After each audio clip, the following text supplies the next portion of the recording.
Kia ora koutou, everybody, and welcome to our Carterton District Council meeting for 24th of June. Let's open with a karakia hematanga.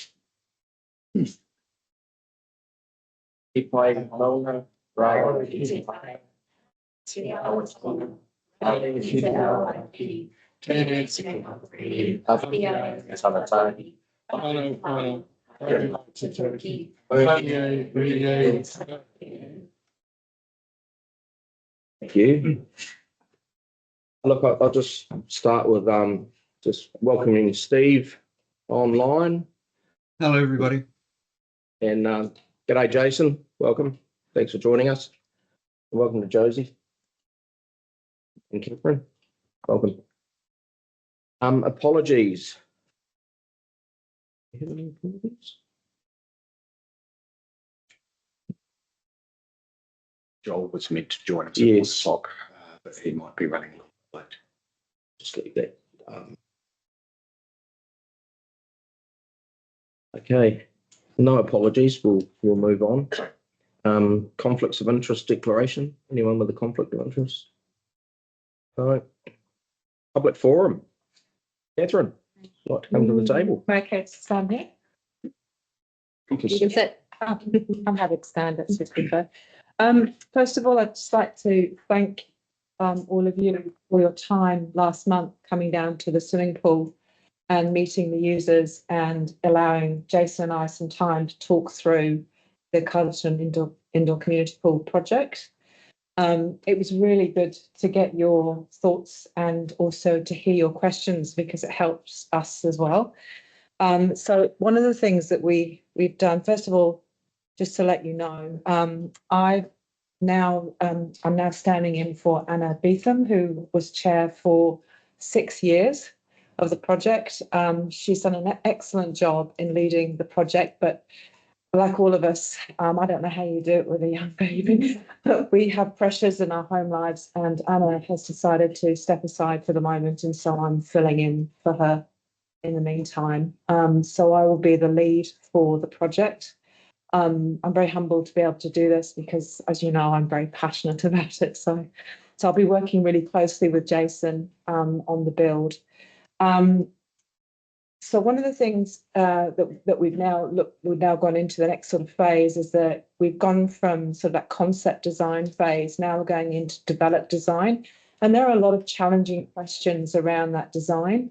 And Jason, which I'll once I've talked through my little bit, I'll hand over to Jason. He can ask you a couple of questions because we need to move on with the architect now to get a sort of design that everyone's happy with, that we can work with on the project. And then we'll look to move to the third phase, which is the detailed design. And then we can go and find out how much it's actually really going to cost.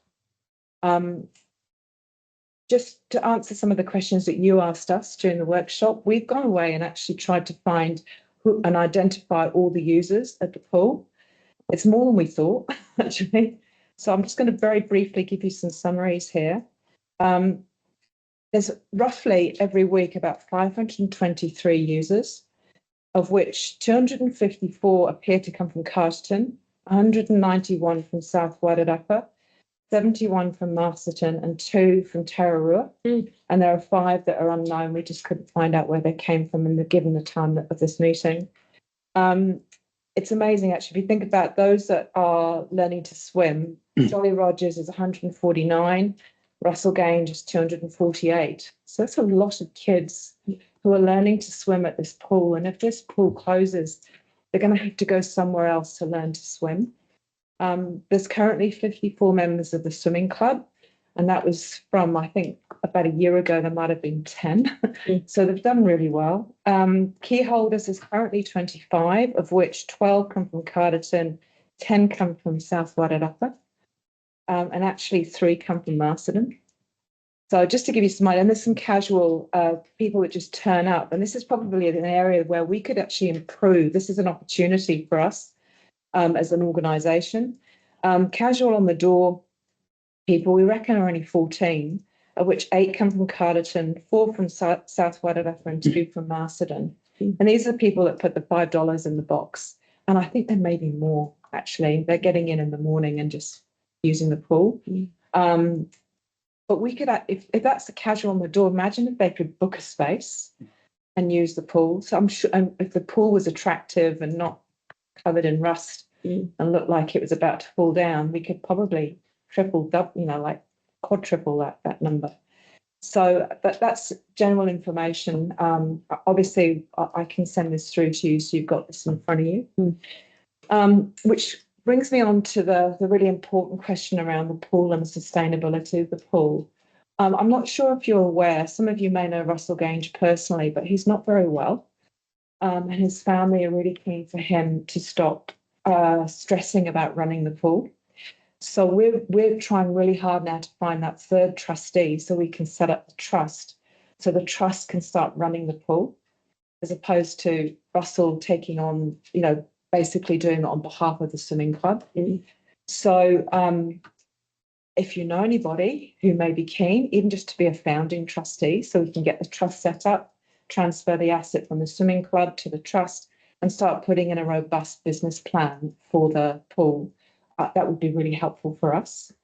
In terms of the data, if you just going back to the data, one of the other opportunities where I'd love some help, and I wonder whether you can help me here, potentially get in touch with South Wairarapa not on our behalf, but to support us having a meeting with them to talk about the users that come from that district.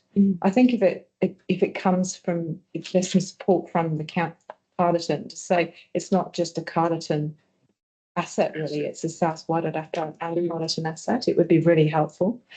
So in terms of Russell, we've probably got about 3 months when he really needs to step down from that stress.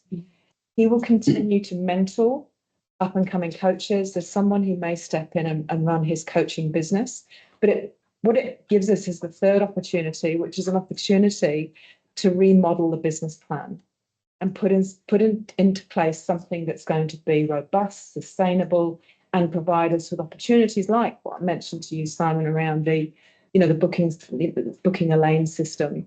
We can book for time. If you want the pool for an hour, we can then say, well, you're going to book for time, as opposed to, I think the model has been booked for number of swimmers. So there's opportunities to make money. I've looked at the basic financials, and it's not impossible to run this pool economically.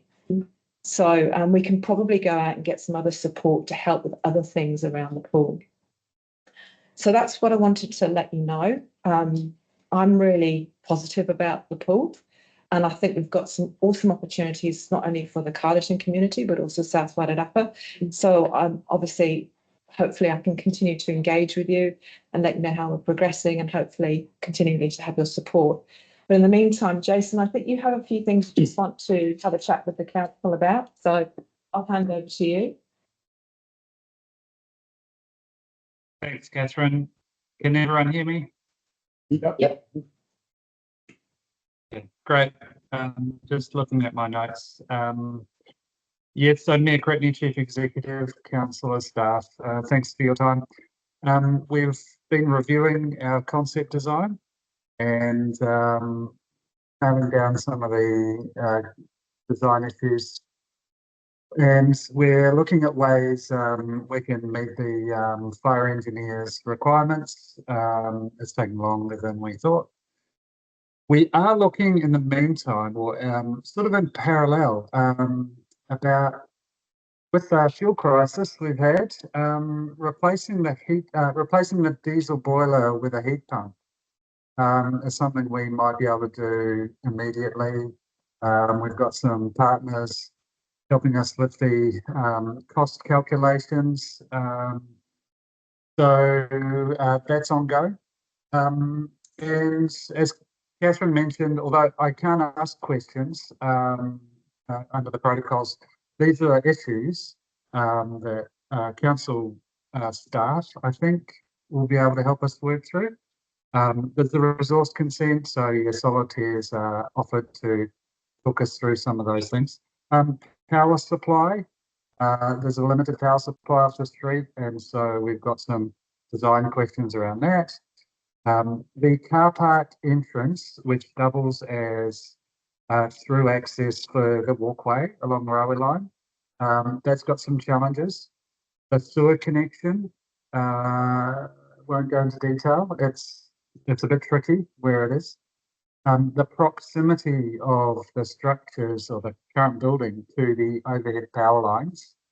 And final matter is the neighbour shed is something that is a slight design question.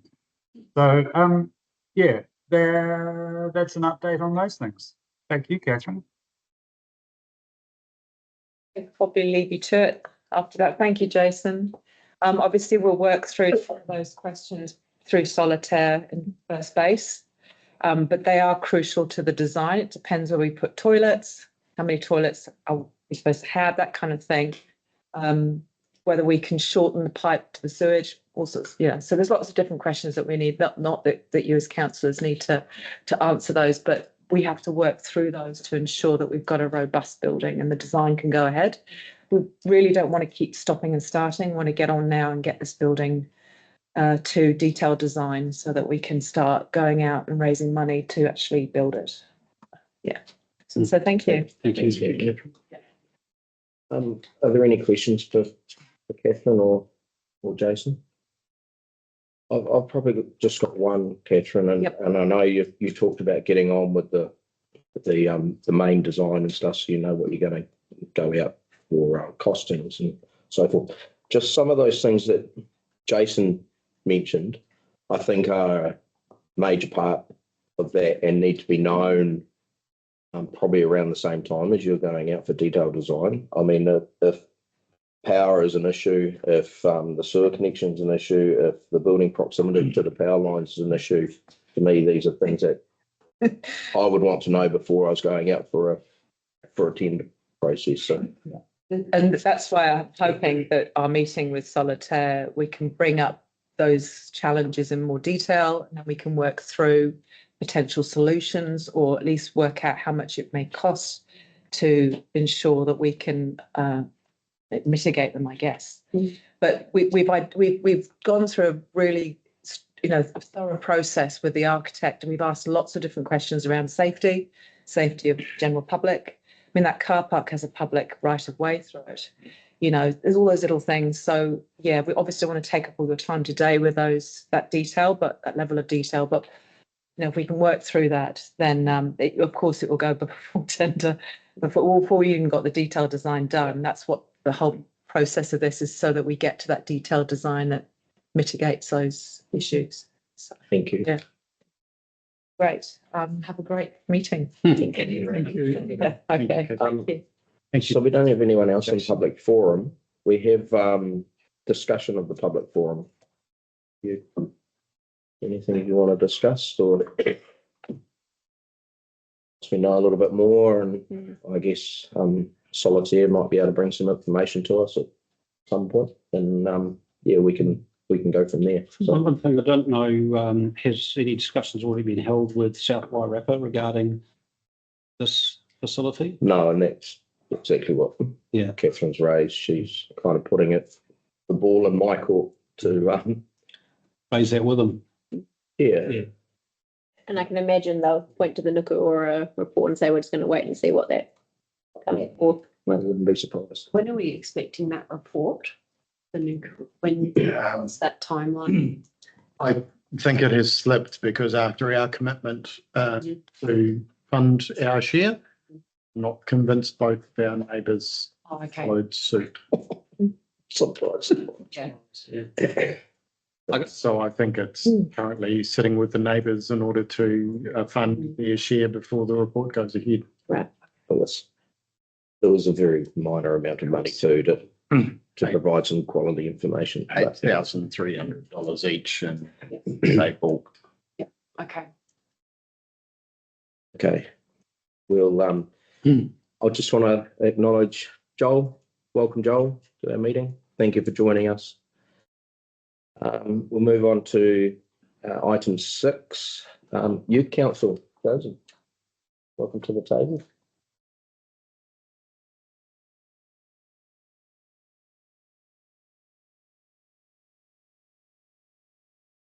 Good afternoon. Hey, we had a look over the agenda and I wanted to note that in the item 7.1 of the minutes of the previous council meeting, I am not noted in the attendance list. So I think I need to be added to that. I think that's important. I'm not too sure, but I thought I would mention it. Noted. Were you there? I remember being there. Have you forgotten? No. Sorry. For agenda item 8.6, which is I've not got the full name here, but it's changes to committee voting rights. We acknowledge that there isn't much council can do about it, but we just want to say that we're quite disappointed in the decision made by the government and how it affects local governments and those who sit on the committees, and how the lack of voting right will affect mana whenua and other talented representatives who give their time and knowledge to our council and community. And we would like to mention that your council has put in submissions for the survey for council amalgamation, and that we recognise how hard of a position that this has put council and council employees in for the really tight time frame you guys have been put in to make a decision. Thanks, Lizzie. Questions for Josie? Deputy Mayor? What's the high level thoughts on the amalgamation question in your submission? Can we have a spoiler? I have said that I would go with the Wairarapa combined council, but at the end of the day, we do not have enough information to make an acknowledged opinion, and having to do it without any of that information is going to affect ratepayers and the community as a whole. And part of me wants to go and say, just don't do it, just see what the government does. And then another part of me is saying that making an active decision for the community is a good idea. So it's kind of a toss up. How we all feel. Yeah, so-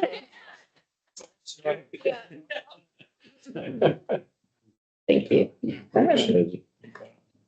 Just while you're there, I just want to congratulate the Youth Council on their award at the Yes. Charles Brooke and Carter Awards. Yeah. Thank you. Well done. That was unexpected. That's for sure. But Fully deserved though. So thank you. yes. Okay, we'll move on to item 7, confirmation of the minutes. The minutes of the ordinary council meeting held on 13th of May 2026. And I believe that is the meeting that Josie's talking about. She'd like to be added to. So, I had another question about that. Just on page 28.9, Carterton District Trails Trust support requested for Waihini Bridge. It says that Deputy Mayor Grace Ailing and me abstained from that decision, but I'm pretty sure we voted no. Yeah. Yeah. Oh, okay, Yeah. sure. Concur.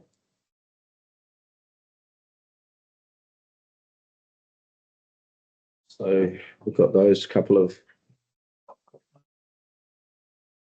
On page 8, in the minutes, there was discussion from the public forum. Probably got a question to Lawrence. Has the presenters been informed about the road safety issues? We talked about the garage on High Street and investigating them, the activities that are going on there now. And in minutes here, the group manager identified he would review the planning information on the garage at High Street and also investigate the minister's signs and how they fit. Has anything been done about that, or have you? She. Sorry? She. She, sorry? Sorry. Solitaire. I'm looking at Lawrence thinking of. It was a roading issue. Yeah. It's not. It's regulatory and planning, sorry. I'll read my notes. Yes, it was. I sent a response back to the secretary to people, so that has been action. Okay, yeah, That was done by me, yeah. okay. Yeah, no, that's good. I'm just making sure that Erica's been getting back to you, that was all. Thank you. Thank you. Is that all? Right. No more issues with it? Okay, there's one recommendation that the minutes of the ordinary council meeting held on 30th of May 2026 are true and correct, noting those minor alterations. We have a mover and a seconder. Deputy Mayor, Councillor Casey, all in favour? Aye. Carried. Thank you. Item 7.2, which is the minutes of the Chief Executive Employment Review Committee meeting held on 29th of April. Do we have any issues with those? Right. We'll move to the recommendation that the minutes of the Chief Executive Employment Review Committee meeting held on 29th of April 2026 are true and correct. I'm happy to move that. We have a seconder. I'll second it. There you go. Sorry. All in favour? Aye. Against? Carried. Thank you. And let's move on to reports. 8.1, Chief Executive Report. Jeff. Thank you, Your Worship. And a couple of updates since we've completed the report. Pleased to note the progress the team is doing with Mayor's Task Force for Jobs, which is progressing exceptionally well. I have received an update from LGNZ and MSD and Mayor's Task Force for Jobs nationally that have indicated they wish to continue the program next year, and that Carterton will continue to run that program across the entire Wairarapa. A very good result. As the Mayor noted, Charles Rook and Carter Awards were an amazing night, and I'd just also like to congratulate all of the finalists and the award winners, and also the Supreme Award winner, our librarian Madeline Slavic, for taking up those awards. It was a fantastic result, which I'm pleased about. I had one other comment that I was going to make whilst Glenda was, because Glenda isn't here at the moment, and I have just at the moment completely forgotten what that was. I do have a minor update at the end of my report. I made a comment on amalgamation to date. I'd like to thank our comms team for a rapid update. We've had 77 online responses to our survey. 72% of those are supportive of a Wairarapa unitary, 20% roughly Wellington unitary, and the remainder undecided. When asked about how much additional extra rates cost customers would be prepared to pay, the largest response was nothing, with about 45%. The next largest response was unsure and needed some more information, which was actually pretty much a fair reflection. And then when we looked at responses as to what is more important to you, keeping rates low or keeping a local voice for our community, the largest response at 52% is they're both equally important.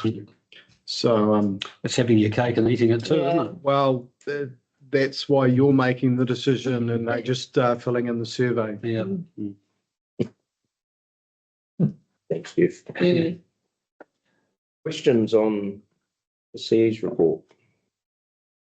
I just got basically a comment and a congrats to the team on the solar lights in Howard Booth Park. I've had 2 rings from people living in the area that use Howard Booth Park regularly, and the upgrade of the tracks and the solar lights have gone down really well. So congratulations to the team involved, Clinton, and it's really good. And also the gardens and surrounds around the Wyndham Street Park. People are really pleased. It's sort of looking pretty good, so that's good. And I said, well, it'll even look better in the spring when all the daffodils come in. Hmm. So no, it's some good feedback coming there. Thank you. Deputy Mayor. I have a question for you, Jeff, with regards to some of the feedback that we had last night. A couple of people at the amalgamation meeting said, how do we get more people to know about this? Because, you know, we don't have the whole community turning up at these events. Do we have any further strategies of how we can, it's just, I know it's like pushing uphill, trying to get information through to people, but it is the biggest decision we'll make. And I just wonder if there's more public meetings we could be doing, if there's more budget we could put into social media posts, or what that could look like. Because Perhaps could I ask our comms and engagement manager to respond to that question? Absolutely not. Social media posts actually got shut down for being political by Meta, so that was really frustrating. Because prior to that, they were doing really well. So if we are able to have some additional meetings like people suggested, we'll just be quite careful in the way that we, because it's not actually. So that was interesting. And if we can plan, this crept up on us, which meant that we missed a lot of our normal channels, which was a shame. But we can certainly look to do some more bits and pieces. And what I would really love to do is a bit of walking up the main street and visiting Wainala and handing out flyers, and that seems to be, it's really old school, but people really enjoy it, and it seems to do well for us with the survey. So we might get able to. Doing like a mail drop, is that something that we've prioritised, putting things literally in mailboxes as well, or that's just a waste of money? Use the Crimes app because it is very expensive, but I can certainly look at some options. There's lots of sports groups and pieces there. We might be able to leverage reels. So I know comms team are really good at just grabbing me or one of you and doing a 30-second reel and post. I know some of that stuff can certainly promote activity, and especially when we link it back through to our survey. So it doesn't have to be expensive. It can just be frequent. Certainly one area I think where you capture a lot of people would be New World, but I don't know if they're open to having that type of interaction right on their doorway. I know they support a lot of charities and things, but you do get a huge number of people going through there, and that'd be better than perhaps a mailbox drop. We could just put you there for a day. I'll just scare them all away. Probably What are you laughing at? type of thing that though, there's quite a lot of discussion. You can talk with someone for 10, 15 minutes about this and trying to talk with a whole lot of people is, I think, will be quite awkward as well. Watch their ice cream melt. But the whole idea really is just to give out a brochure, rather than to engage. Definitely. Steve, Lawrence. Just the major projects update, Jeff. I noted there's nothing there about Carterton Park, and I just wonder how we're getting on, because if we're going to get it done this year, we might have to hurry. Yes, you're absolutely right. The project is currently going through procurement. So we're going through a tender procurement process, and that will quantify who our suppliers are going to be and the cost. I keep on telling Glenda she is apparently trying to overachieve and deliver the project by the end of this calendar year. I had the end of this the next fiscal year in my head, but Glenda's very keen on trying to get it done this calendar year. At this stage, nothing is untoward. Nothing's come up through the procurement process that would give us cause for concern. So it's well underway. We're just going through that tender. Thank you.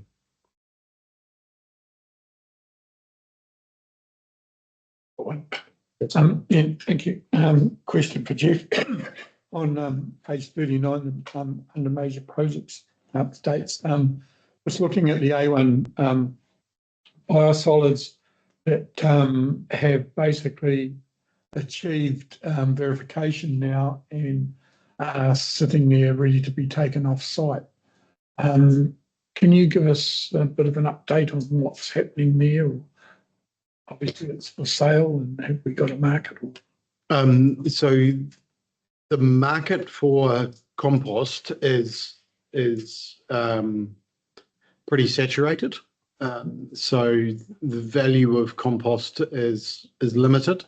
We've got a contract with the supplier to remove it off our site, and that's their responsibility, not our responsibility. And so we've given them a little bit of extra time in order to do that, but it's not council's responsibility. They were preparing the product, they were producing the product, and it's their product, not ours. So they'll remove it. So they'll remove it, and the sale of the product is that. That's theirs. If they get revenue for it, that'll be their revenue. Okay. Yep. Thank you. The point of the trial was to determine whether or not two things: whether we could successfully mitigate the cost of geobag and landfill dumping. And the second component was, is there an upside in terms of revenue for council if we created a product that had value? And so the outcome of the trial is we absolutely can create an A1 grade compost. There is very little market value for that, and particularly at the volume we're talking about. There might be a trailer load here and a trailer load there, but when we're talking 4,000 tonne, it's not a great deal of market will absorb that kind of volume. And then the second piece that we have discovered is the process of removing sludge from the ponds and turning it into compost has meant we've been able to remove less sludge than we possibly otherwise could have done. And so I think in future, the primary driver for us is to get the ponds as close to the original capacity as possible. And so removing as much sludge as possible will be our primary driver. Yep. Thank you. Deputy Mayor. So just to follow on from Councillor Della's point there, I'm trying to think of what the next avenue would be to try and create from this product that's been created to creating a market for it. I mentioned in the policy and projects meeting, is government agencies or departments something that we could look to? And I'm just thinking, what's the forum that we would be able to get people to know that this is what we've created? Is the Wellington Waste Forum the space where I could talk about this and say, we've created a whole bunch of great compost. Yep. Where do we want to put it and how do we use it? Because I just feel like the government would buy bags of compost to put around the country, and then we've got this free stuff that we can make out of poo. It seems a win-win, and it's just frustrating that it's sitting there going to rot away. I agree. There's one potential to add value. So whilst compost for your gardens might be mildly interesting, people and relatively cheap. I don't know if you've been to Mitre 10 and bought a bag of 40 litres of compost for less than $7 or whatever. It's very, very cheap. However, if you decide you want to buy potting mix, well, the price of potting mix is actually quite expensive.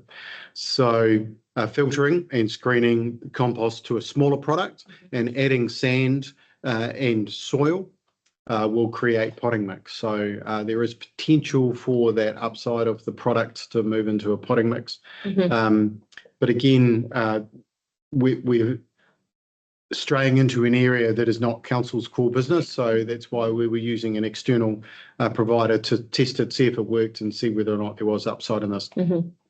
The bottom line seems to be that in doing so, we've not got as much out of the ponds as we could have, and that really needs to be our primary focus. Yeah.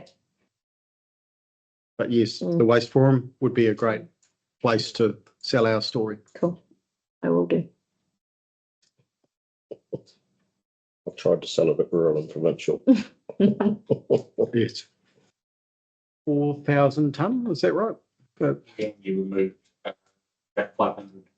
yeah, but then we mixed it with compost, so 4 to 1, 5 to 1. So yeah, it's about 3,000 or 4,000 tonne. It's quite a lot. Do we have further questions for Jeff's report? No comments on amalgamation? Oh, yeah. I don't bring that up. Go on, Simon. Perhaps I could start with a, if that was all right, with a comment on amalgamation, to just reiterate the two meetings we've had this week, quite successful. We had about 60 people on Monday and here in the event centre, and we had about a dozen people last night out at Gladstone. One of the things that I didn't touch as much on Monday night was the process the government will go through should we lodge a submission, and that process looks like Cabinet have two stages of approval. The first stage of approval will be in September this year, where they will filter through the proposals and decide which ones will proceed on a preliminary basis. Following that, there's about a year's worth of work in order to clarify all of the detail for that proposal, and then it will go back to Cabinet again to determine whether or not they will pass legislation for that proposal in order for it to be enacted. I read that as a process that means the council can opt in. It's voluntary, but if we do opt in, there is a further step in the process in about September or October 2027 that we could consider to opt out if it did find out that it was far more expensive than we had anticipated. Potentially council could step out, or a unitary group could say, actually, this isn't working, we can't make it work, or it doesn't no longer meets the objectives. So that is a possibility. There's also quite a lot of work happening with the Wellington Forum and the CEs around the Wellington Forum. The new date for information from the Wellington Forum looks like it will be the 17th of July for Martin Jenkins. It seems to be moving quite regularly. And part of that issue is that Kapiti have introduced themselves into the mix, and that's led to further complication. I will circulate with the councillors and see if we could get posted online the scope of that work, so that at least we know what is coming.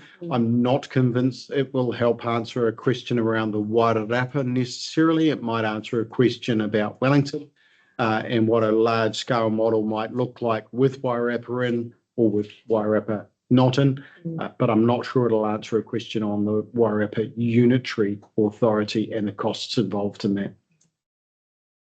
So we'd have to rely on the Morrison Lowe report for that side of it. At this stage, yes, that would. You mentioned like there's 2 points at which it's reviewed, and the second one is in September 27. Are there chances that if we elect the head start, that we could be rejected at the first one, after August? Yes. Yeah. Yep. And if we are rejected, does that force us into a backstop position or not? Yes. Just going back to the question about consultation, and also the comments about the very tight timeframes. So I'm just wondering, I think all of us are wanting to make the best decision we can for our community. And I'm just wondering, is there any way we can give the community an opportunity to feed back to us after we get the second report? I know that's at the moment the time frame looks like we'll get that report on the 17th of July, and I think we've penciled in a decision point on the 22nd of July, so that's 5 days, and that's again, this is the timeframes that we're being forced into in some ways, and it's making decision making really difficult because of that. But I think this is about ultimately about making the best decision we can for the community. And I think I would like to have some opportunity to have some consultation or feedback after that second piece of information if possible, so that we can incorporate that into our decision making. I don't know if that's feasible or not, but that would be useful. I don't believe the meeting date of the 22nd is set in stone. I think it is quite, we are quite open to moving that date. It's your decision. You need to be So comfortable. a bit more space there. Mhm. Okay, that's something to think about. Yeah. Deputy Mayor Hannah. I just have a question. From the Monday night meeting that I wasn't able to attend, was the feedback from the room very much about the paper, the information that was provided, or was it more a lot of people's opinions that they've had for a long time about amalgamation? And were they looking up the information, or were they looking at their gut feeling? Because I felt like last night it was a lot of gut feelings and not a lot of worrying about the spreadsheets. From my perspective, very much so. It wasn't about the Morrison Low assessment and the potential costs. Yeah. It was about a Wairarapa unitary and can we make this happen? So that was my perspective of the questions and so forth really coming good. from the group. Just to add to Councillor Casey and what he's mentioned, Minister Watts, the Minister of Local Government, has announced that the initial numbers that were put out by DIA around the amount of proposals that government might approve through the Head Start process was 4 to 5. That now seems to have been put to the side, and the minister said yesterday that any amount could be approved. So that's quite a substantial change to their initial criteria, which they were reinforcing every time they were asked. There would only be 4 or 5. So I think that's quite a considerable change for, I'm not sure many proposals would be turned down. When you mentioned about being turned down and having to fall for the backstop, I think they would allow a group of councillors who put a proposal forward to go through that process, and then if they fail leading into that secondary cabinet decision, that's when they choose to. I agree. I think you're right. Yeah, because I mean, it'll have to be a crazy proposal to have it rejected outright if it's not constrained by numbers, which was likely to cause us to fall at the first hurdle. Now, if that's been removed, and our proposal is very similar to how others are going as well. Yeah, you're right. We just don't know though, do we? It'd be terrible to be in a situation where we put something forward and then they've rejected it and we fall. If anyone's to reject it, it should be us at the second stage. Yeah, I hope that helps. Yeah, I hope that happens. Councillor Lawrence. Yeah, when on Friday, I think you told us perhaps that the Martin Jenkins report wasn't going to be available until the 31st of July. Then sort of indicated people I thought the whole thing was ridiculous and we should just forget it. Well, not forget it, but just pursue a more sensible timeline. If we're now, in fact, back to the 17th, and if two questions really, if we then pushed our proposed meeting to the 29th, would that give us reasonable time to consult with the public as according to what Jane was talking about, and then still put a proposal together for the Head Start? And there was some suggestion that we'd requested another week. Is that still a possibility? I mean, at the moment, with this sorts of timeframes, every day seems to count. Thank you, Councillor Lawrence. I'll answer the couple of questions in reverse. Wellington have written to the minister and asked for an additional week or 2 weeks. Officers of DIA have suggested that's not a problem, but we don't have that in writing from anyone with a government letterhead at this stage. So we're proceeding on the 9th until we get confirmation. We think they will get an extra couple of weeks because I don't think the Crown is that wedded to a 9th of August deadline that they'll reject a reasonably robust proposal that comes slightly late. So I think we're okay. If I could go back to your previous question, yes, I think we can change the timeline for our meeting. What I plan to do with my fellow CEs is to continue on developing a Wairarapa unitary Head Start proposal between now and when you do meet to decide. I think that's the only way that we will be able to meet a deadline of the 9th of August or thereabouts if we're talking a meeting the end of July.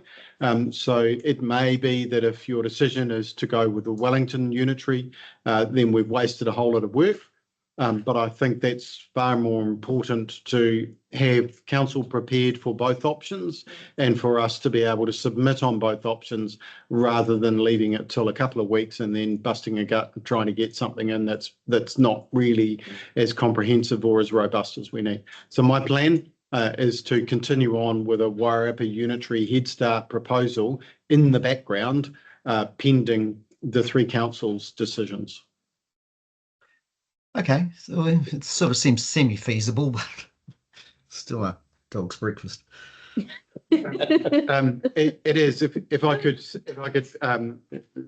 take the meeting time a little bit more, feedback from DIA officials. So despite the minister's rhetoric of do it to yourselves or I'll do it to you, feedback from the DIA officials is becoming quite clear. They believe the model between national and regional level planning and what happens on the ground is broken. And if we look at, and we were just speaking briefly about Wakamoikau, at a national level, the government was pushing large-scale water projects, and yet on the ground, the project is tied up in red tape and eventually fails after Millions. $8 million worth of expenditure. Which they put in. It's hard. The government is saying that is a absolute case of what is broken and what they're trying to fix. They want to fix that national planning or planning that occurs at a macro level is translated as fast and as easily as possible to a local level where the rubber hits the road or the building hits the land. They want to remove red tape. They want to remove frustration of those attempting to navigate processes to deliver national outcomes. And they are mostly around transportation, housing, and growth. So if we bear that in mind in our proposal, can we deliver to the planning framework towards housing, transportation, and growth by linking what happens on the ground through to our regional planning levels? I think we've got a really good chance. Thanks, Jeff. Deputy Mayor? Yeah, I'd just like to say, I think what you just said was spot on. I think that's exactly what has been lost through so much of this is because the government had come at it with such a stick approach and seemed like the bullies in the situation. Everyone's gone, how dare you tell us what to do? But the way you've just framed it is the system's broken and the government are trying to fix it and they're trying to give us a time frame to get it done by, which I agree with all of that, except they came out with the stick straight away. And I think that's it's disappointing that the narrative around this has been so twisted into the government bullying local government. I think the government are trying to help us in a way, but they've done it in the wrong way. And so but even last night with what saying, if you don't get on the bus, I don't care. I know it's messaging. They need to work on their messaging. Yeah. But yeah, I just think there is opportunity. And from the Zoom call with the minister last night, I just think it seemed a lot more likely that if we put something forward in the Head Start, we're not going to be shot down. Yes, and that DIA want to work with us through the next 18 months to actually make it viable. So we can say, this is our preference. These are our buddies. Help us to make the numbers work. And I think that's all they're wanting from us at this point. It's not a commitment. This is what the numbers look like. This is where we want to head. And they'll work with us. Said that though. Yeah, and it's just the messaging has become more of a get it done. Yeah. So just to finish, I do have one more question, Jeff, just around amalgamation, but just to add to what you've mentioned there, Deputy Mayor, I think we need to look at it from three councils as to why government have looked at the Wairarapa as well, and to look at efficiencies. And these efficiencies can be looked at around big projects for the Wairarapa, and we should be looking and talking about that type of thing now. So from my perspective, Marsden District Council should not be looking at building a town hall in competition to the Wairarapa Event Centre in Carterton. Yep. That should be a discussion for the whole of the Wairarapa that we should be having now, and showing government that we're actually a collective. Yep. And we are having conversations for the betterment of the Wairarapa, because I feel those are falling to the wayside. And the same goes along with Wainawa water storage. We're wanting to get water storage on the go in the Wairarapa. It's been sitting there for 30 years and no one started it. We've got an opportunity, but wouldn't it be great if we had our neighbouring councils involved in this? We know iwi are interested in it, but we still can't get it started and get it across the line. So I think there needs to be a lot of conversations that we need to be speaking now about the future of the Wairarapa. Yeah. And how we move forward and how the government looks at us, even with our proposal that we put forward. So, yeah. Jeff, I've just got a question. It's around the risk. Is there a risk? Because I know that this was part of the, not part of the criteria, but part of the information that government sent out was around a big group of councils throwing another council into their proposal. Is there a risk that Wellington will throw our 3 councils into their proposal that they submit? I think technically the answer is yes, they could. I don't believe politically they will. I don't believe politically that Andrew Little or Ken Laban or Anita Baker from Wellington, Lower Hutt and Porirua would do that to another council without that council wanting to participate. I think Andrew Little's on record of having just about said that, I think. Yeah. I think the question was asked around Upper Hutt because geographically, including Upper Hutt in that group would make a great deal of sense. And I think their answer was they wouldn't do that to Upper Hutt. Thank you. I'll leave that sitting there. It's just something that plays on the back of my mind, but just because this is such a changing piece. Yeah, ask this time next week. Yes. So I just have a couple of comments that I want to make. Do we have any more questions? Yeah, Councillor Dale. Sorry to go back, but on page 38, there's a recommendation under the water race report to approve 30k additional water race maintenance budget because of weather events on the 22nd of April. Do you want to speak about that, either you or? Yeah, so at this stage, the water race team are progressing their maintenance, their cleaning of the drains. Water race is a targeted rate, approving unbudgeted expenditure when they don't have a reserve to rely on does create something of a problem because it may end up with general ratepayer funding. So the suggestion was if we do increase the budget this year for the water race maintenance, then we would do an offset next year and have a slightly higher targeted rate to refund that increased budget this year. So that was the proposal from the Water Race Committee. Are the water races combined in terms of targeted rate? Because we've got the Mangatariri and the Taratahi. Are they separated out or are they combined as far as funding is concerned? That's a really good question. I think they are a separate target. Because Mangatariri were Carrington. Yeah, so separate rate and separate maintenance. Okay. Thank you. I just thought I'd clarify. Thank you, Councillor Dell. There's just a couple of things I just want to point out. And Jeff's already mentioned the Charles Rick and Carter Awards. I really want to reinforce Jeff's comments. I want to congratulate the team. I want to congratulate Jenny Gasson on a fantastic event. But I think I can't say that I know the cost, but I can see things that go on in the background. I know our staff do some of the setup, and I just saw the stage and everything. It was so minimalist, but it was absolutely fantastic. So I really appreciate the work that's gone into that, and I know there was some incredible comments from people who attended.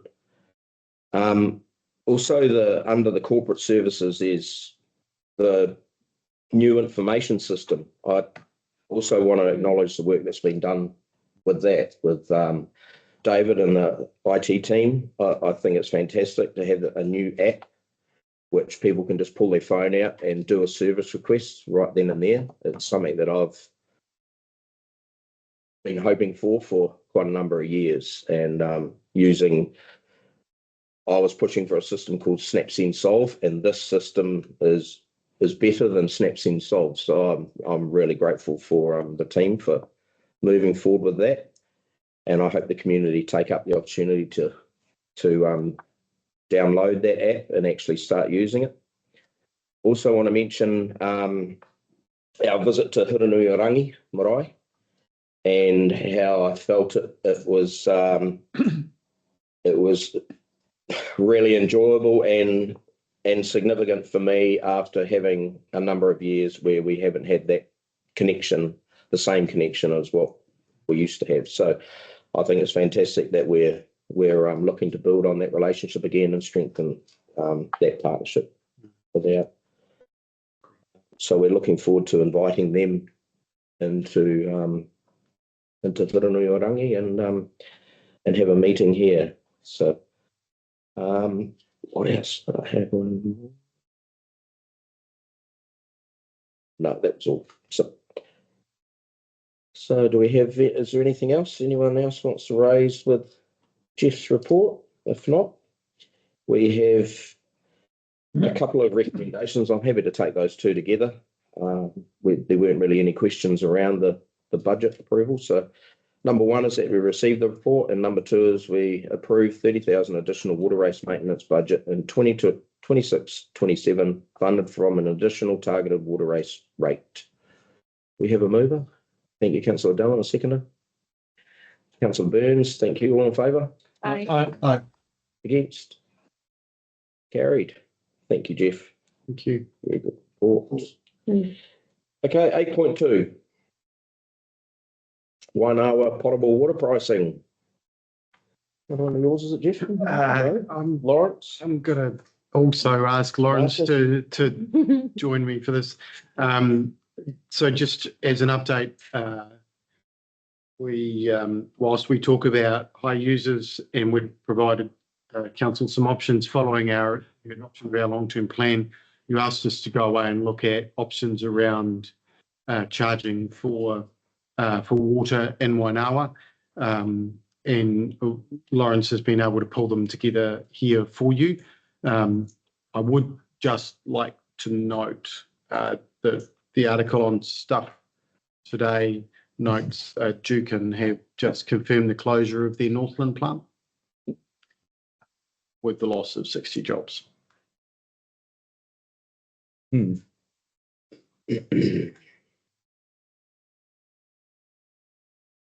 to you. I just get up my report. Cut the air with a knife then? Well, look, it would be unwise of us not to just, disclose or at least have that information on the table when we are talking about potable water for large industrial users in our park. Yeah. So Lawrence has come up with a couple of options there. We can do nothing in terms of we can increase the price, or we can stagger the price. Yeah. With the current model. So, Chair, so I had a look in terms of the various different users that we've got, and basically we received the potable water from across the bridge from the Masterton supply.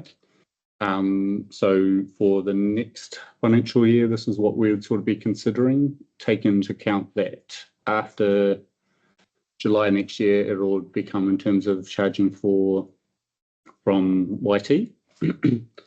And then we've also got the non-potable supply and sort of just laid out both are metered, both what we send, what we've got coming across the bridge, and what we've got to each of the suppliers and the customers.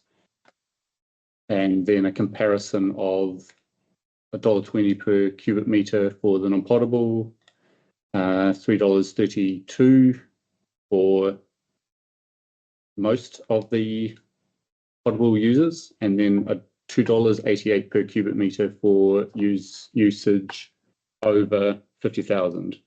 Now that's actually the 50,000, that's the whole 50,000. So it's not like the residential where once you go over 30,000, it's charged at a lower rate.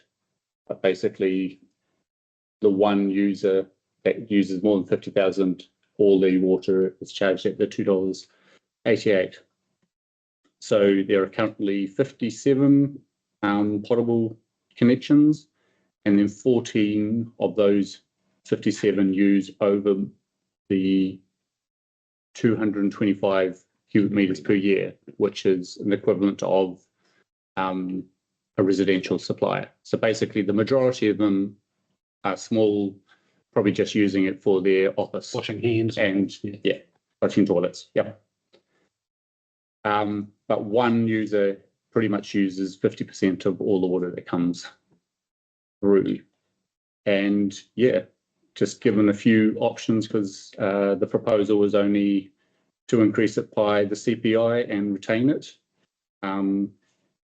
So charging them all at a higher rate. So they would have the biggest impact on and try to encourage them to look at options in terms of using non-potable.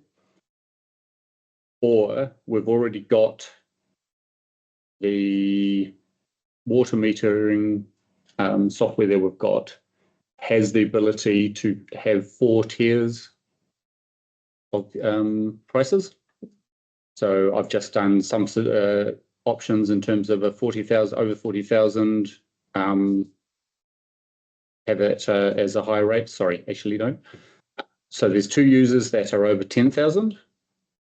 Having that is $3.55.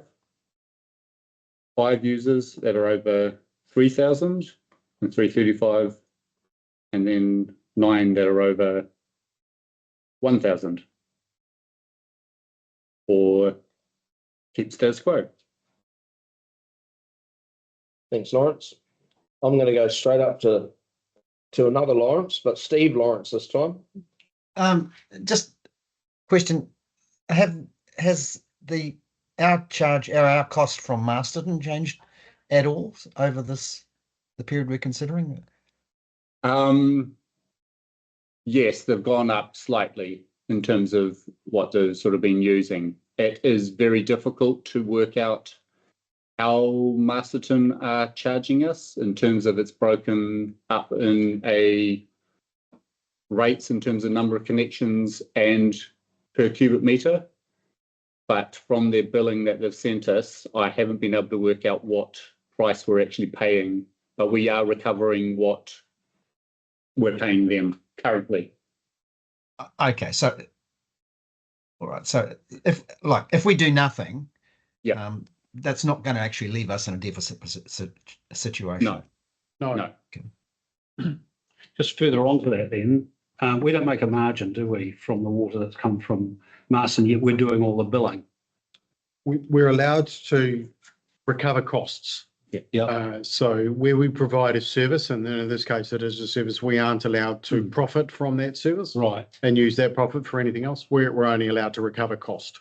Okay, including admin costs, and we're doing that. Mm-hmm. Okay. So at the moment, the non-potable and the potable supply for Wainawa are all lumped in underneath the same cost. Yeah. But if we're not allowed to put margin on, how the hell are we allowed to increase the cost? That would be Masterton then that would be doing that. We'd retain the revenue to support the water supply network in Wainawa. So all of that money would have to remain in Wainawa and be. So it's just earmarked for. It would. Right. Yeah. Councillor Dale? Yeah, I made a phone call this morning to one of the Marsden councillors to find out whether, because I got quizzed about 2 months ago about water, potable water at Wainoa. There was talk of them increasing the supply cost to us next year. And they, in their LTP plans, they have not increased it. So they're staying status quo at this stage, from what I gather from a councillor. Okay, I'd like to know where that's actually in their fees and charges because I couldn't find it. Okay. And yeah, in terms of actually like a line item, I Oh, okay. couldn't find Oh. it in terms of, yeah. I'll reach out to their temporary infrastructure manager. This is probably crystal ball. YT Waters are going to be taking this over. Crystal ball gazing, they will be wanting to reduce any waste on the potable water network, I would have thought. Yeah. And if there's an opportunity that there is non-potable water available to do a job that potable water does now, I would have thought YT Waters would have been looking at potentially upping the cost of providing that service so that it's not impacting Marsden's residential supply as such. So is there potentially YT Waters will up this cost anyway on Dukanisha or other businesses that are at in 1 hour? I can't speak for what they will do. My expectation is they'll have bigger issues than this particular issue. I think they'll be looking more macro at regulatory compliance and drinking water supplies that may or not be compliant, or wastewater systems that may not be compliant or outside of consent. I think they'll have bigger issues for at least a couple of years before they would get to anything like this. Yeah. They'd also be reporting to, and that's still being developed to ComCom in terms of the affordability of the supply as well. But realistically, in terms of those cost increases, we're talking about 20 cents per cubic metre. So it's not a massive increase, realistically. Okay. Steve, I can, and thanks, Steve. And partly I can probably answer a little bit of that from the stakeholders forum. It has been in discussion about, and it's under the efficiencies of water supply and charging, and that has already been brought up by me. So it is certainly on their radar, but as Jeff said, it's way in the back, but they certainly know about it, and it is part of the efficiencies that they will be looking at in the future. Okay, Councillor Casey. Yeah, the thing I'm a bit concerned about is how we're justifying this. If it was in terms of like we want to manage the scarcity of water or something like that, and we're investing in things to ensure that we get a better supply, that would be okay. But to sort of state that we want to increase the price just so that we force them over to another supply, I mean, that's almost like Commerce Commission type, going against commerce rules, I would have thought. I just don't like the way it's being justified. If we want to do this, we should be looking at another reason rather than just to say we just want to force you onto our new supply. It's a fair comment. Yeah. May comment on that comment. I agree with what you said, but I also question the cost of the water is the same regardless. So why should we be giving the biggest user a subsidy? So maybe the argument is it should be a set amount per litre, regardless of the user. So we could take away that $2.88 per cubic metre over 50,000 cubic litres, if that's what it is, and make them all a set amount, because the cost is the same regardless. And it's actually even worse when there's a scarcity of water, isn't it? So I would support bringing them all to the same level, probably with a CPI increase. That would make sense logically to me, because I agree with what you're saying. I feel we shouldn't, I don't think it's our place, but I also don't understand why they're getting it cheaper per litre when it costs us the same. Deputy Mayor. I wondered if there was a third option, because I agree with what you both said. of a lower cost for if your annual usage is over 50,000. What if it was the first, up until that point, is at the full rate, and then over and above 50,000 is at a lower rate? Because then it's sort of a halfway house. They do get it discounted when they have the biggest draw, but the first point is at the same level. It could be installable with our Most useful. yeah, you'd still capture them, and it would just mean that the one that's going to be impacted the most at that higher level would have less impact, because the risk that Jeff alluded to at the start was, my main question was, what could be the ramifications of us changing the water supply costs to a business that's already going into liquidation in other areas in the country? Because it's just a little scary. But in the same breath, though, isn't that suggesting to them you can use as much water as you like over 50,000, and it's a lesser cost than what you use before the 50,000? At the moment, we're saying that the whole thing is at a lower cost. Yeah. Yeah. Even if they don't use it. I mean, if they used, say, 30,000, it's still at a cheaper cost than somebody else using 30,000, right? So, yeah. To be led by the table. We've got 2 recommendations there. Should we start with the receives the report? That's easy. I'm happy to move. We have a seconder. Councillor Newman, all in favour? Aye. And the more difficult one, recommendation 2. Where do we sit? So I'll just make the comment, we'd probably have to amend maybe C to be maintain the proposed increase at $3.33 per cubic metre for all users, and then a higher threshold when it goes above the 50,000. Yeah. To Can the billings just an alternative? Yeah. Yes, Okay. that's what basically it's a simplified version of B. Yeah. In there, you've got 2 tiers rather than 4.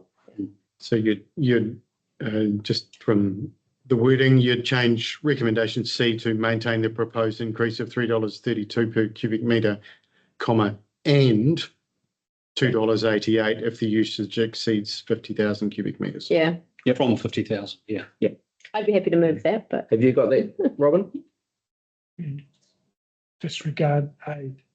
Oh, yeah, it was B. A or B or I must be or sorry. So the recommendation is recommendation 2 increases the potable water price to encourage more to transfer to the non-potable network. 2, maintain the proposed increase of $3.32 per metres cubed and $2.88 if the usage exceeds 50,000 metres cubed. Is that correct?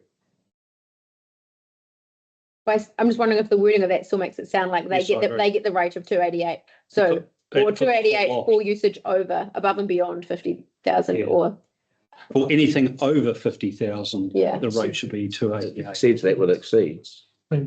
Yeah. But if the usage exceeds, is it the whole amount yeah. at 288 or just the bit that exceeds at 288? I would say and $2.88 if the usage exceeds 50,000 for usage. Okay. Yeah, Or for usage exceeding. Exceeding Yeah. 50,000, that Yeah. would do it. That's Yeah. better. Okay, Just in case. I so might want to read out the.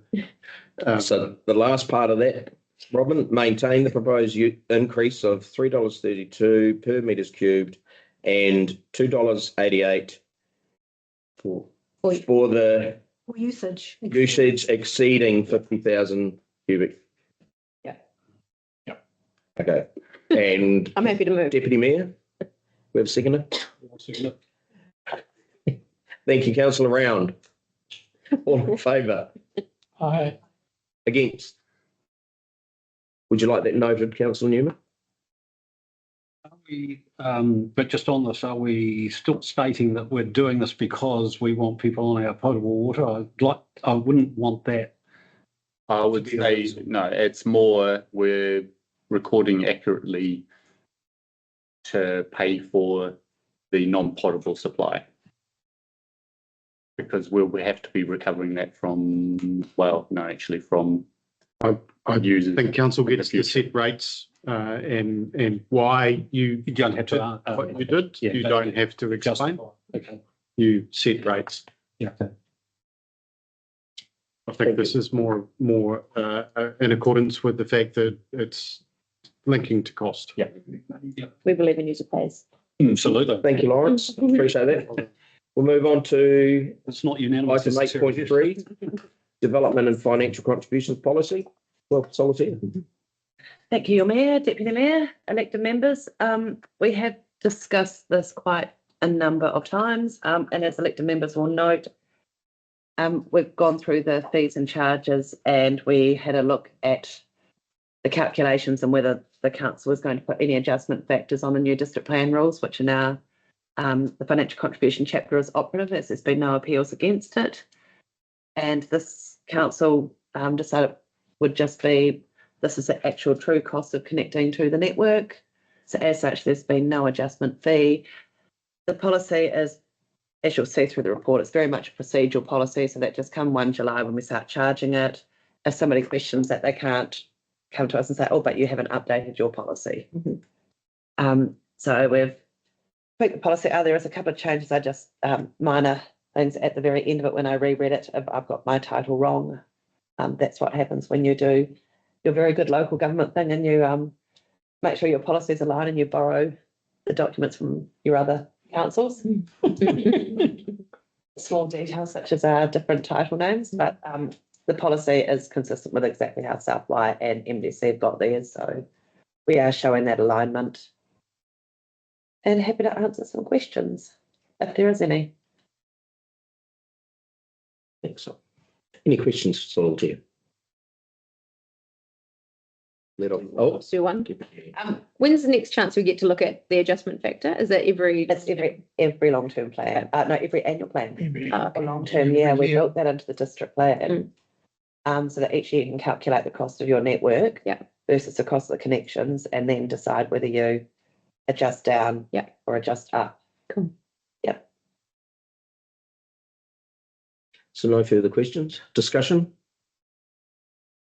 No discussion. With that, I'm going to take all 4 recommendations together. Receive the report. Number 2, adopts the development and financial contributions policy. Number 3, notes the alignment with the Wairarapa Combined District Plan decisions version. And number 4, notes that no adjustment factor will be applied for the 2026-27 financial year. I'm happy to move those. We have a second. Thank you very much, Councillor Gallen. All in favour? Aye. Carried. So Thank you very much. that's how you make up for it. Speaking of the district plan, 8.4, district plan work and progress review and accounting treatment. Thank you, Welcome, Mayor. Mark. Thank you, Mayor Critney. Good afternoon, everybody. I take the report as read. I think it's quite self-explanatory. Just to summarise, the work in progress pertaining to the district plan has accumulated over many years. I guess with the expectation that it would be classified as an intangible asset. We have subsequent advice from PwC to the contrary. So in essence, most of the costs attributable to the plan would be deemed as operating expenditure, with the resultant impact that it will be written off to the P&L as an expense. It's not a cash item. And I guess we've got, to the revenue and finance policy, we've got the ability to loan fund costs for the district plan. However, it's deemed as an expense as opposed to an intangible asset. So we've done some preliminary work on that, and on the face of it, I would say probably about 95, 97%, most of it will have to be written off. So it's expensed, yeah. So it's really more just to be transparent with council as to the quantum, because it's not a small amount, but it will have an impact on our bottom line for the year ended June. I think as Mark points out, it's a non-cash item. We've funded it through 2 ways originally. partly through rates, through the regulatory area, and also through loan funding. So it has been funded. We don't anticipate this is going to impact future rates. But the work on the district plan has been ongoing for a number of years, as some councillors are more than well aware. And we've accumulated the costs associated with that in our work in progress until this point. Now that the district plan is active, we have come to a conclusion and looked at those costs and decided that we need to treat them in accordance with the recommendations of PricewaterhouseCoopers. We wanted to run it past council so that it was transparent and available for audit to review before they come in and do the audit, which is scheduled soon. Thank you, Mark. Questions for Mark on the report? Deputy Mayor. I just had one question with regards to the recommendations. Number 5 says notes that management will undertake a detailed assessment of the expenditure recorded within the district plan work. That's not going to be any additional cost required to do that work. That's something that's happening. Oh, that's in the house, correct. Yeah, That's all. yeah. Councillor Lawrence. Two things. My recollection, which can be hazy, is that we've incurred the costs for the annual plan, but then we recharge it to their share to MDC and to Southwye. So this 400,000, that just relates to our share, does it? Or is there going to be a recharge somewhere? No, My so other this- question was just around, this will be a charge to the P&L in this current year. Is that likely to put us into deficit? So I can answer the first one. The answer is the recharges to South Wairarapa and Masterton have already occurred. This is our component. And it may put us into deficit, but I am conscious we do have grant funding which comes through from NZTA that we run through the P&L anyway, Councillor Lawrence. So a lot of the NZTA capital works end up running through the P&L, making us look like we've got this amazing surplus, but it's essentially just cash that we get from NZTA to fund CapEx. So I don't think it will push us into deficit, because there will be other things that we will have going through the surplus anyway. Yeah, and in any event, it's not a cash deficit because No, it's that is money correct. we spend over the years. Okay, thanks. Further discussion?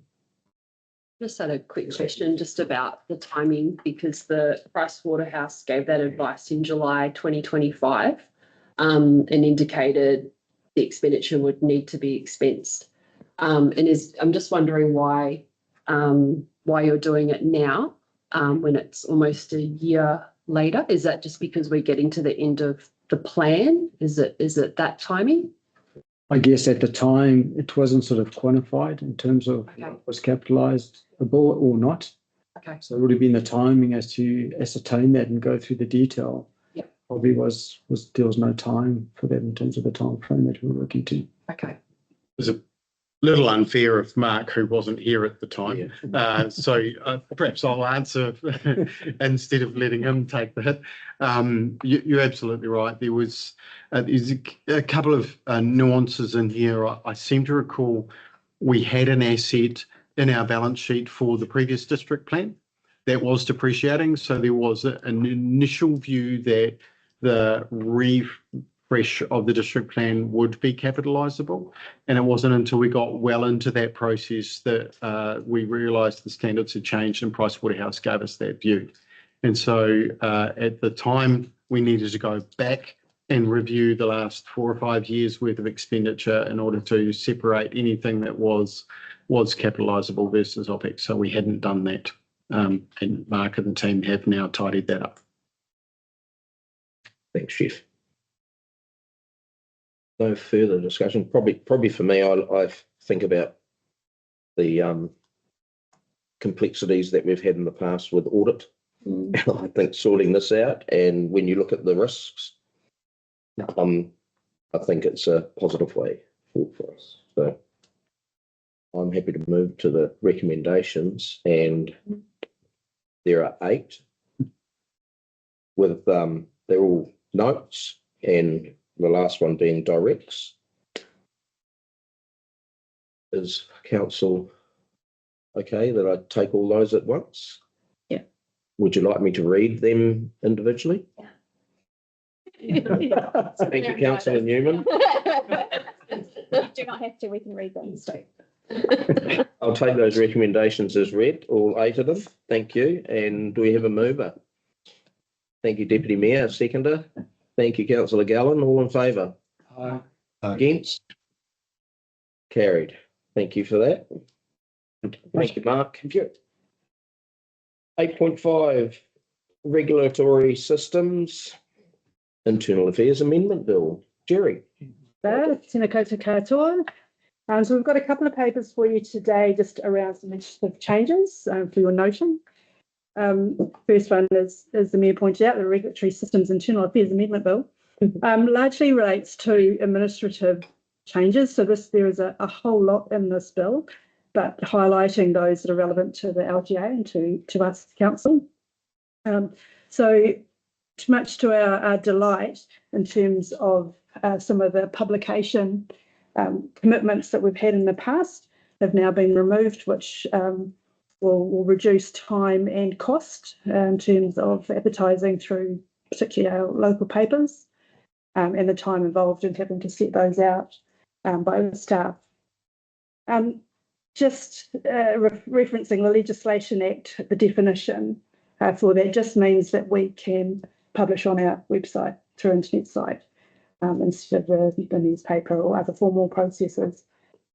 And then you'll just note the Members' Interest Act, so that change of threshold for particularly elected members that may be contracting or have an interest in those that are contracting to council. So that's just been increased. Happy to answer any questions.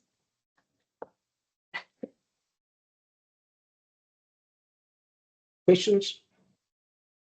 I have a question, Jerry, just on that last one you mentioned, 4.2. And it's just around, in the past, how often does that occur that we have contracts between elected representatives and? Not very often. So each year. Once or twice a year, maybe. Yeah, I'm with Jerry. Not significantly, but the lower limit has been a problem. So each year you'll know that you have to sign each training each year, just any declaration of interest in those. I must say that I think that's the local authorities changing or upping that limit. I think is a good decision because I think there can be opportunities that, elected representatives with their own businesses outside can provide work for councils. Or the partners of elected representatives, which is often where we have a chunk of merit for Bill's phone and working for council. That's $25,000 has probably been there for quite some time in terms of cost of contracting. Yeah, what did you get for 25? Yeah. It's been there all the time. I'll be the councillor. Yeah, well. Oh, £25,000 then, wasn't it? Come on. I can kick him forward. Great. I can't, sorry. No further questions, discussion. Thanks, Jerry. We have one recommendation, and that's that we notes the changes to local government legislation and council publication requirements as outlined. We have a mover. Thank you, Councillor Newman, and seconder. Councillor Della, all in favour? Aye. Against? Carried. Thank you, Jerry. And 8.6, changes related to the Local Government Systems Improvement Amendment Bill. So this one a little bit, quite significant in comparison to the last changes to note. No doubt you will have read or heard this across the national scope of particularly local councils committees. And just I'll take it mostly as read because the first part I no doubt you'll be aware of. But just to highlight that it is still to be passed in terms of the committee members, unelected committee members' voting rights. It is still yet to be passed, and then we have 6 months to work out how that is enacted, what that looks like for us. We're still seeking some advice around our smaller committees. So things like our RSA tertiary grants, creative communities, New Zealand, the Sport New Zealand Rural travel funds, because those technically aren't our committees. We're doing more an administrative role for those organisations. So we're just seeking some clarity on things like that. But certainly in terms of our new Economic Development Committee, those members that aren't elected, that will be impact or have an effect. And then certainly our community and hapu iwi representatives on our larger committees. It certainly has an impact. You'll note that those reps don't have voting rights around our council table at the moment. So there's no change to that. But the committees will work in the same way, that there's no voting rights. The concern, this isn't just the smaller advisory groups and committees. This goes all the way through to risk and assurance, which is pretty fundamental and always has, or is most commonly across New Zealand, has an independent member, often an independent chair, because of the expertise required. So it is quite disappointing that it has just been a carte blanche removal. So this goes to a select committee though, or not? Is this just something they wait and want and it's changed? Has already gone to select committee. I think so there's no opportunity. Change occurred after the select committee. Yeah. Oh, after it, right. There's no opportunity for us to input or have any consultation. LGN better doing some lobbying, I think. Yeah, but that's a really good point about grants and all that sort of stuff. All being as facilitating, but technically, so council committee. Yeah, that's right. But certainly, we've had, this is a significant change to the way we have operated in the past on our committees with voting rights for members around the table, all members.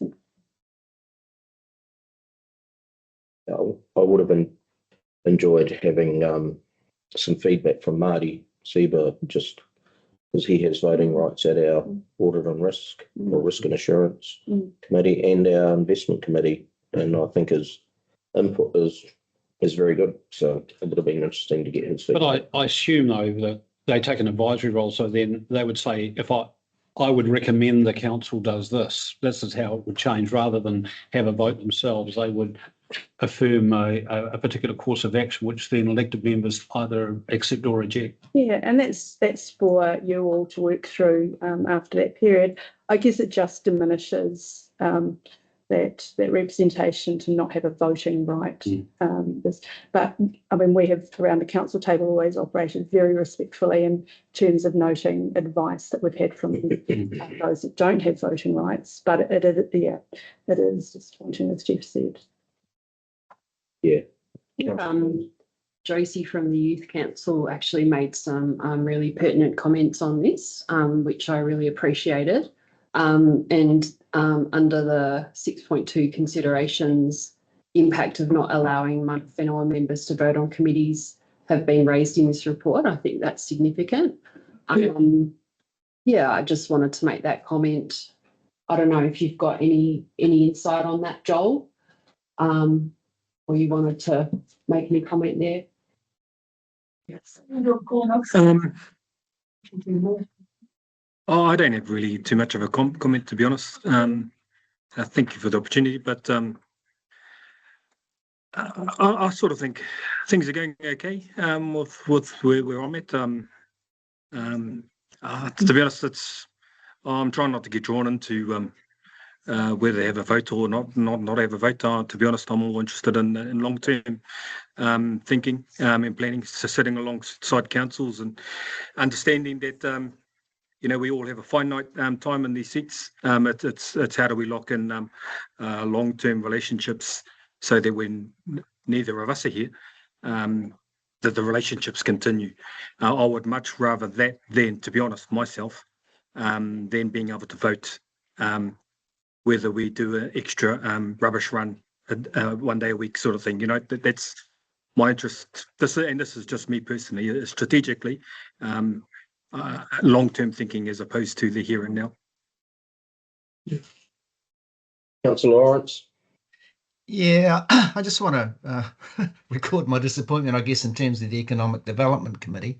I mean, we've got 3 members of the public, to a lot of interest from the public, and then 3 people on the committee, which is about to have its first meeting next week, on the basis that it would be, you know, a committee, not an advisory group, and that they would have some standing. And it's,